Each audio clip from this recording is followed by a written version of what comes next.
రూపాయి కూడా డబ్బిలా.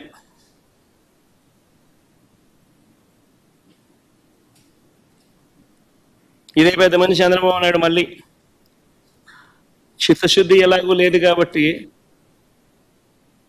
అమౌంట్లు ఎంత అనేది పక్కన పెట్టేయండి. అమౌంట్లో 13,000 చిల్లర కావాలి, 13,000 కోట్ల పైచిలుకు కావాలి. ఆ 13,000 కోట్ల పైచిలుకు ఎలాగూ పెట్టేది లేదు. ఇష్టం వచ్చిన నెంబర్ ఏదో ఒకటి పెట్టాలి, నామకే వాస్తే పెట్టాలి, మోసం చేయాలనే ఉద్దేశంతో చిత్తశుద్ధి ఎలాగూ లేదు కాబట్టి పెట్టామంటే పెట్టామన్నట్టుగా పెట్టారు. పెట్టిన తర్వాత దాన్ని అమలు చేయకుండా వదిలేశారు. ఈ సంవత్సరం బడ్జెట్ అట్ గ్లాన్స్లో 9,407 కోట్లు చూపించారు. బడ్జెట్ డాక్యుమెంట్స్ లేకి వెళ్ళి చూస్తే, డిమాండ్ ఫర్ గ్రాంట్స్ లేకి వెళ్ళి చూస్తే అక్కడ 8,278 కోట్లు ఇంకొక నెంబర్ కనిపిస్తుంది. సరే, వాస్తవానికి ఎంతమంది పిల్లలు ఉన్నారు, రాష్ట్రంలో ఎంత డబ్బు ఖర్చు అవుతుంది అని చెప్పి ఒకసారి లెక్కల్లోకి వెళ్ళి చూస్తే ఈ లెక్కలన్నీ కూడా యూడిఐఎస్సి అంటే unified district information system for education, central గవర్నమెంట్కి సంబంధించి department of school education and literacy, ఈ డిపార్ట్మెంట్కు, సెంట్రల్ గవర్నమెంట్ డిపార్ట్మెంట్కు, department of school education and లిటరసీకి మన కలెక్టర్లే కాకుండా దేశవ్యాప్తంగా ఉన్న కలెక్టర్లు అందరూ కూడా వాళ్ళ పరిధిలో ఉన్న ఏ బడిలో ఏ పిల్లాడు చదువుతా ఉన్నాడు, ఆ పిల్లాడికి సంబంధించిన ఆధార్ కార్డు డీటెయిల్స్తో సహా ప్రతి జిల్లా నుంచి నమోదు చేస్తారు. That is called యూడిఐఎస్సి, unified district information system for education. ఇది మ్యాండేటరీగా, పీరియాడికల్గా, రెగ్యులర్గా ప్రతి డిస్ట్రిక్ట్ కలెక్టరు దేశవ్యాప్తంగా ఈ యూడిఐఎస్సికి తాను అప్లోడ్ చేస్తూ ఉంటాడు. తన జిల్లాలో ఎన్ని స్కూళ్ళు ఉన్నాయి, ఆ స్కూళ్ళల్లో ఎవరు చదువుతూ ఉన్నారు, ఆ పిల్లలు ఎవరు, ఏ గ్రామంలో ఎక్కడున్నారు, ఏమిటి, ఆధార్ కార్డు సార్ డీటెయిల్స్ అన్ని వాళ్ళు పెడతా ఉంటారు. This is regular practice.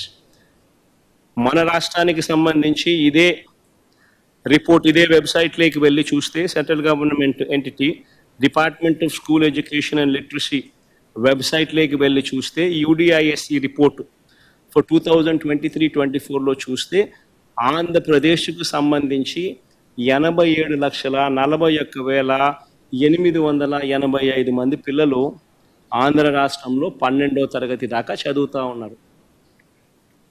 Up to 12th class దాకా చదువుతూ ఉన్న పిల్లలు ఆంధ్ర రాష్ట్రంలో ఎంతమంది అని అంటే 87,41,885 మంది చదువుతూ ఉన్నారు. మరి ఇంటూ నువ్వు చెప్పిన 15,000 అంతే కదా. దీనికి రాకెట్ సైన్స్ ఏం అవసరం లేదు కదా.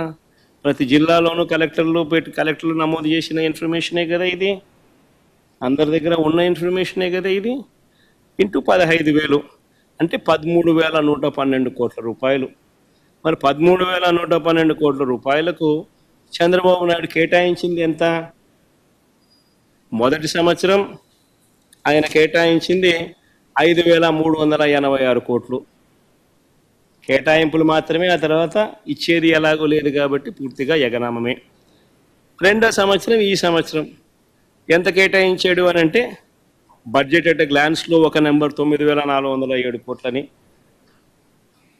గ్రాంట్స్లో ఏమో డిమాండ్ ఫర్ గ్రాంట్స్లో ఏమో ఆ డాక్యుమెంట్స్ చూస్తే కేవలం 8,278 కోట్లని ఇంకొక నెంబర్ కనిపిస్తుంది. కానీ ఎక్కడైనా కూడా 13,112 కోట్ల రూపాయలు 13,112 కోట్లు అనేది ఎక్కడా కనిపించదు. ఎందుకంటే ఎలాగూ ఇచ్చేది లేదు, ఎలాగూ మోసం చేయడమే, ఏదో ఒక నెంబర్ పెట్టాలి కదా అని చెప్పి నడిపిస్తూ ఉన్నారు. ఈ ఒక్క పథకం ద్వారానే ఇప్పటికే ప్రతి పిల్లాడికి చంద్రబాబు నాయుడు 15,000 బాకీ పడ్డాడు. 15,000 ప్రతి పిల్లాడికి చంద్రబాబు నాయుడు ఇప్పుడే ఎగనామం పెట్టాడు. ఈ సంవత్సరం బడ్జెట్ కూడా లెక్కేసుకుంటే ప్రతి పిల్లాడికి చంద్రబాబు నాయుడు 30,000 రూపాయలు ఎగనామం పెట్టినట్టు అవుతుంది, బాకీ పడినట్టు అవుతుంది.